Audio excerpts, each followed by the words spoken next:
है कोफ्ता बिरयानी। कोफ्ता बिरयानी तैयार करने के लिए चिकन कीमा के बॉल नुमा छोटे छोटे कोफ्ते तैयार कर लेने हैं और इसको डाल देना है पहले से तैयार मसाले में। एक टमाटर भी काट के डाल देना है। पहले से तैयार एक कनी के बॉयल चावलों की एक तह लगा देनी है।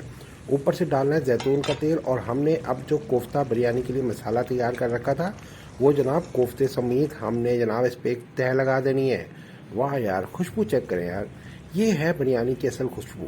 साथ में हमने थोड़ा सा जर्दे का रंग भी लगाना और फिर हमने चावलों की मज़ीद एक तह लगानी है और ऊपर से दोबारा से डालना है जनाब इन कोफ्तों को जो बड़े खूबसूरत हमने तैयार करके रखे हुए हैं।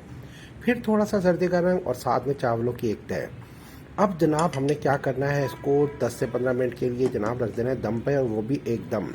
जनाब ये हमारी तैयार हो गई है मज़ेदार ज़बरदस्त कोफ्ता। आज ही आप इसको अपने घर में तैयार करें और आप भी ये बिरयानी खाने के बाद कहने पे मजबूर हो जाएंगे कि भाई वाह, एंड है भाईजान।